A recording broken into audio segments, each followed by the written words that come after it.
Hey team, I'm going to offer you something that really advanced my business as a new coach. And if you went through new coach training, I may have already touched on this, but I want to reiterate it.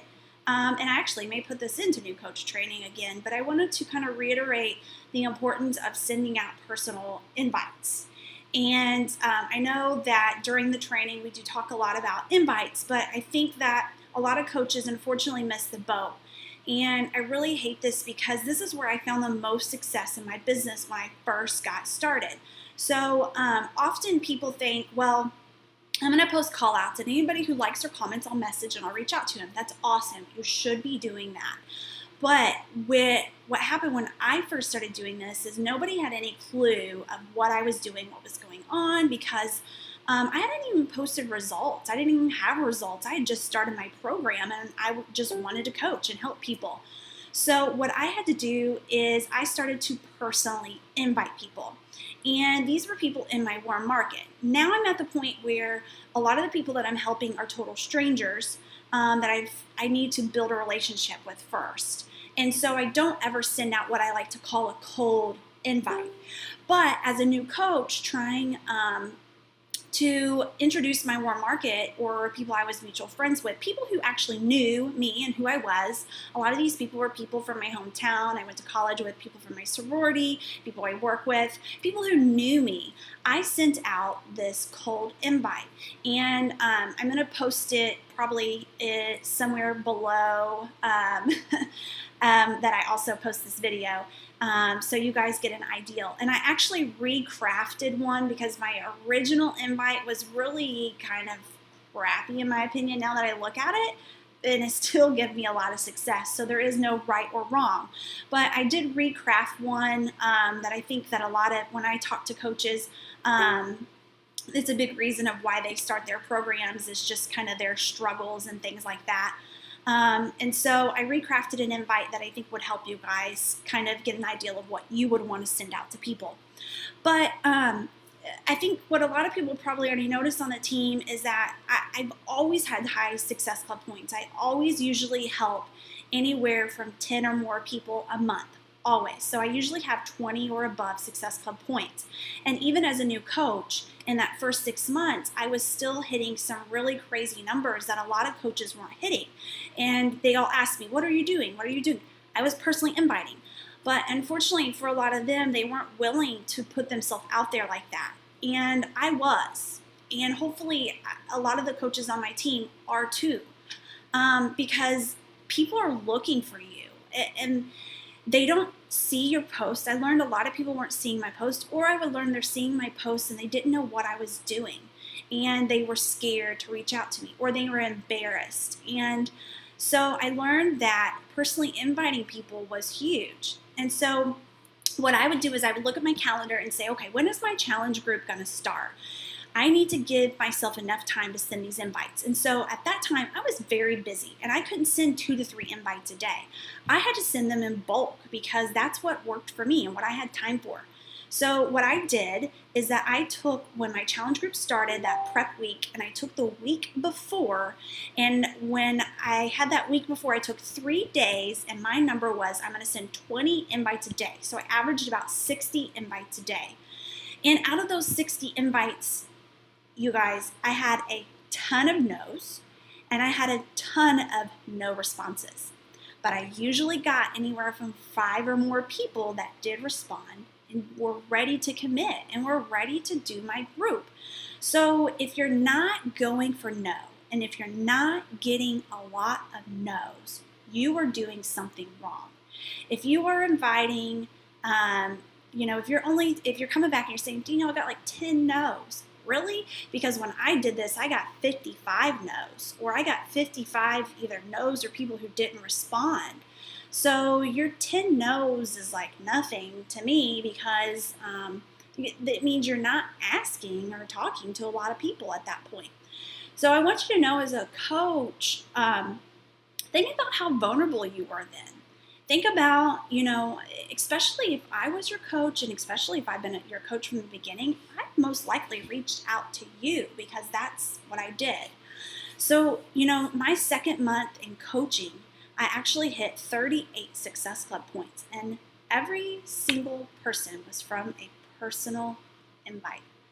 Either that, I shouldn't say that. I actually did post, I think I posted my transformation towards the end of the month. So I think half of it was from my personal invites and the other half was from me finally sharing my transformation of this program that I had been talking about and talking up and sharing what I was doing, but I didn't have any results yet. I was just talking about it. But until I had my results, I was personally inviting, and I still was personally inviting after that because your results only get you so far. I mean, you have that first basic interest of people, and then after that, it's kind of like it fizzles out. And so that's where I just kept every single month. I hit the grind, and I did 60 people every single month. And so the people who did respond and couldn't do it then and may want to do later, then they went on a follow-up list. So I had 60 people that I messaged, and then I had maybe 10 people I followed up with. And so each month it would be a new 60 people, and then it would be another, maybe 15 follow-ups. So my list kept getting bigger and bigger and bigger.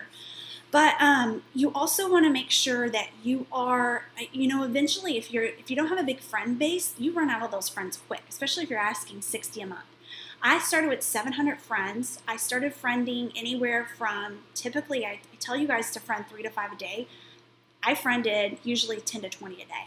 And usually these were people from my suggested friends list. Majority of them were from my hometown. I'm from a very small town, so I had a lot of people that weren't on that list. And then from there, I started to kind of look at people who I had mutual friends with, looked at like people that was my best friend, that maybe they weren't coming across my suggested friends list, so I went to my best friends page and seeing who their friends were, and I realized, oh my gosh, like I went to high school with this person and this person, I know this person, and I used to work with this person. So there's often people that you forget, and so that's when it's nice to go to even your mom, and you could go to your mom's Facebook and sit and look through their friends, or through your cousins, or again, your best friends or your husbands, and see who are these people that I'm not thinking of that I haven't put onto my social media yet. So I was constantly building my audience.